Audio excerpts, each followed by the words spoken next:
Welcome to my channel. Today's conversation is all about strategies that you're using for safety and connection.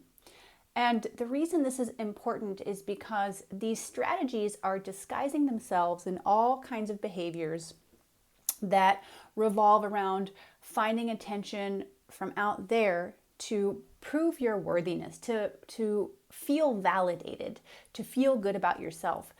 And this creates this never-ending cycle of seeking for validation that leaves you feeling unfulfilled, lonely, and really desiring deeper connection. So what I'm going to share with you today are some frameworks to help you recognize when you're stuck in these patterns, and some very useful practical tools that you can employ in the moment to get yourself unstuck, to soothe your inner child, and to then move forward into different behaviors. Because here's the truth. Many of you watching, you are desiring a different paradigm in your life, right? You want a different outcome. You want a different partner. You want to feel fulfilled at work. You want to be more self-expressed. You want to feel juicy in this human experience, but you're struggling to find it. And this video is going to reveal a lot of the socially conditioned reasons that is, and again, what you can practically do about it. So stay tuned. Today is going to be juicy and full of useful takeaway information you can employ immediately. My name is Amaya Shiva. I'm a Master Coach, Ayurvedic practitioner, and Vedic astrologer. And I'm here to give you clues into your behaviors so that you can craft your own destiny instead of, as Carl Jung puts it so succinctly, letting the unconscious rule you and calling that fate. We are here to craft our realities intentionally, and it is my honor to help you do so using the tools I have found highly effective, not only within myself, but within my clients. So make sure that you hit that like button and subscribe if you find this useful, and share it with your friends. So everybody has different strategies that they use to acquire safety and connection with other human beings. And today I'm going to talk about one that is huge in our society and probably in most of your lives, everybody watching: validation. And we are conditioned from a very young age to seek validation from outside of ourselves as proof that we are part of the tribe, as proof that we are safe, and as proof that we are valuable to the world. And on some level, this can be really useful feedback, right? Because one of the most important aspects of being human, in my opinion, is to feel like you're contributing, right? To give value to the world and to people. And we can understand that through feedback from others, but it's the come from that's really important. You know, most people are doing the same things in the world. Like, we're eating, we're sleeping, we're falling in love, we're breaking up, we're working, and so on. But why is it that some people do those things with great joy and other people feel so much suffering? So when I was a little girl, I was pretty obsessed with popularity and approval as my way to get safety and connection. And as I got older, I could see when it turned neurotic. Like, I would do things like scroll or like look for comments on Instagram, or go back into a dating app many times to see if new people had liked me or messaged me. And those were all actually triggers that I was having an uncomfortable emotion and was disconnected from myself.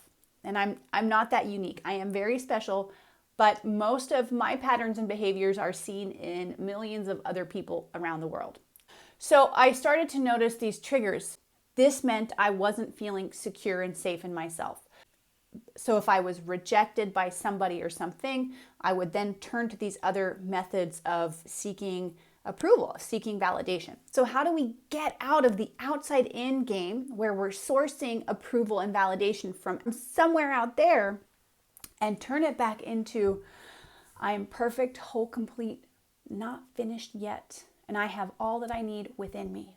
Here is my 5-step process that I use with my clients to help you tune in to that underlying narrative and story, feel it so that you can heal it, and then move on into patterns that actually reflect your desires, right? Because so many people come to me thinking that because they want something, the change is going to happen in their lives. But until you change your behaviors, the same things are going to keep showing up. So, watch and learn. Number 1, take note of what behaviors are a sign you are seeking approval. Now, this can show up in a number of ways, and I mentioned a few patterns I've seen in myself and in clients that include scrolling, trying to make everything perfect for somebody's trip or arrival, micromanaging, things like this. And it can really take many forms. Get curious and get open to your own behavioral triggers. Step 2, tune into the feeling that's underneath. As I explained briefly before, I noticed in myself when I first started on this journey that often when I was feeling lonely or disconnected or desiring contact, I would start to engage in scrolling behaviors or Instagram instead of getting present with, oh, what was stressful in my day-to-day? Oh, did I feel rejected? Right? So asking yourself these deeper questions like, what am I actually feeling right now? And what is this behavior distracting me from? Is really important so that you can heal it to feel it. Because listen, if you don't feel it, it just gets trapped in the body. And when it gets trapped in the body, it turns into trauma. It turns into repetitive patterns and behaviors. But when you actually feel it, it gets released. And this is the beauty of emotional release work. Step 3, notice the story you're telling yourself.